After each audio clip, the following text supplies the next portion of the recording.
and I'm welcoming you to our mini course entitled The Mind Can Be a Dangerous Place or a Very Great Gift. It's a very, very deep topic and a very, very meaningful topic for all of us. What does that mean, the mind can be a dangerous place or a very great gift? We live in two environments. Our consciousness is aware of two environments simultaneously, the outside world and our inner state. For now, I'm going to call the inner state the mind. It's, of course, a little more sophisticated than that, but the mind will do just fine. What we'll find is that most of us, almost all of us, put almost entire focus of our lives on the outer environment. Why? It is the inner environment that we really care about, but the only way that we have learned to change our inner environment, since we're not really very conscious and aware of the inner environment, is to change the outer environment. Let's take an example. You're feeling lonely inside. That's an inner environment. Your mind is bothering you. It's sitting there talking about the insecurity when you get older, and will I have enough funds, and what's going to happen to me, and so on. And you kind of start that when you're 12, right? That's called the mind can be a dangerous place, if that's how you're thinking when you're 12 years old. What do we do about that? What we do normally and naturally is to go outside and try to make sure that the outer environment is a way that supports this inner problem that we're having. Yet the truth of the matter is, the only thing we care about is the inner environment. That's embarrassing to actually talk about, but we care about our inner environment, and I'll prove it to you. Let's say you're not doing good inside. You're feeling depressed, your mind is bothering you, perhaps somebody just died or a relationship just broke up, and you're really in the doldrums. You're not doing well inside. Your mind is bothering you, you can't sleep well, and so on. What I'm going to do is take you on a vacation to Hawaii and give you really good food to eat. And guess what? Not only do you not want to go, but if I force you to go, you're going to have a terrible time. Why? Because your inner environment is what you're experiencing. And the outer environment might temporarily distract you from the disturbance you're having inside, but it's not going to stay that way. You're going to fall back in. Most of the time, for most people, it doesn't even distract you. It's just your attachment and involvement in this inner mind, mental place that's going on is what is feeding you. That's what you're experiencing.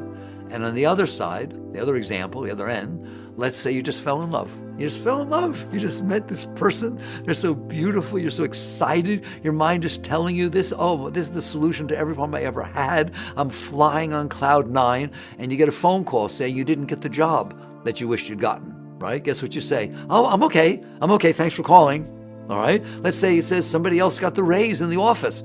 They call you and tell you. Say, please congratulate him. Oh, I feel really good about that. Just like it is amazing what happens when your inner environment's okay. That example shows you that it is your inner environment that you're trying to get right. If the outside can make the inner environment right, then you say, that's what I like. If the outside can't make the inner environment right, or if it makes it worse, you blame the outside. So you understand, and I know you all understand, that the mind can be a dangerous place. If it is sitting there bothering you, worrying, telling you things might go wrong, even when things are fine, they might go wrong. Your mind can ruin your entire life. That's why it's a dangerous place.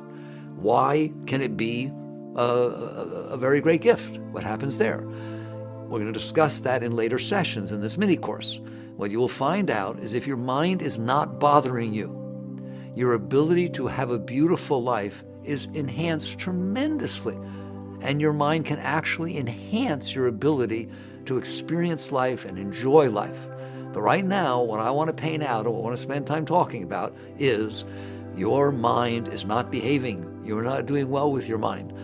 I sometimes use this example. Let's say you woke up in the morning and your arm was going up and down. That's all it was doing, just going up and down, and you couldn't stop it. What would you do? Oh, I know, you'd say, maybe I should be a painter. Maybe I should be a politician. No, that's not what you would do. You would go out and call a doctor instantaneously. There's something wrong with my arm.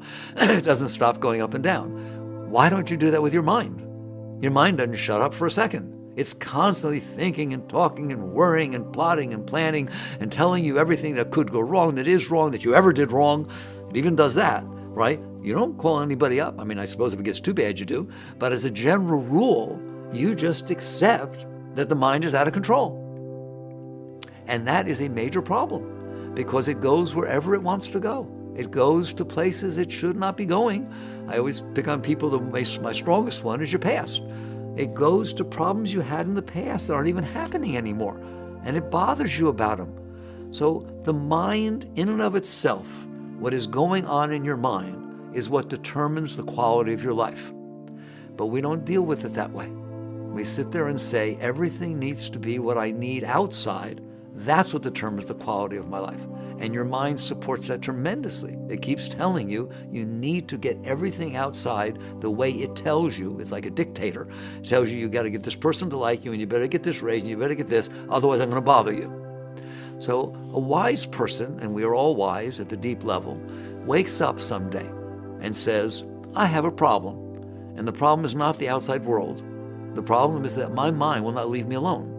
It is constantly telling me what's wrong, what I've done wrong, what's wrong with me. That's the terrible part to think. We talk about bullies nowadays. It's a terrible problem for sure. Your mind is the biggest bully that ever walked the face of the earth. Your nose is too big. Your feet are long. Nobody can like you. Look at your toenails. You have a hammer toe. All right, your hair, look, it's turning gray. That's terrible. Oh, look, you have a wrinkle on your face. Your mind just constantly badgers you to say that things need to be the way it made up that they need to be. That is a very dangerous place to live. What people don't understand, it does not have to be that way. It can be a beautiful place to live. And if your mind is beautiful, then all of life is beautiful. It leaves you in a state where you're capable of giving, of serving, of doing much more productive things than trying to appease a mind that has serious problems. I like to analogize it to driving a car. A car is a very productive, wonderful thing to have, but not if nobody's driving. If it's just off on its own, that is some dangerous stuff. Same with your mind. The mind, as we'll discuss in the next session, is a wonderful tool. It's a beautiful thing. If you drive properly, if you're using it, if it's just off on its own, it goes off the tracks. My personal journey taught me a great deal about this particular shift from the mind being dangerous to the mind being beautiful. Because I didn't start off trying to make the mind beautiful. I started off trying to make the mind go away.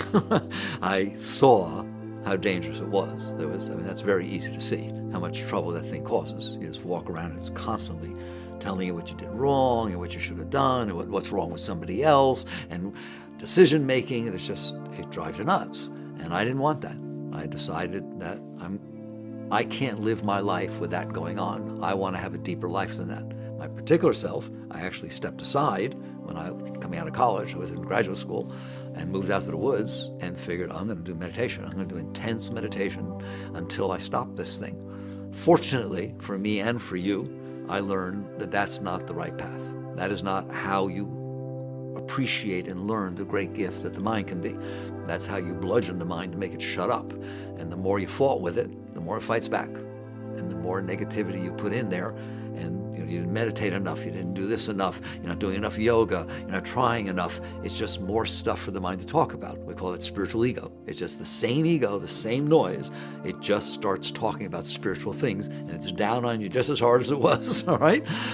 You don't look good, right? You care too much about how you look. It's the same thing. It's just going both ways.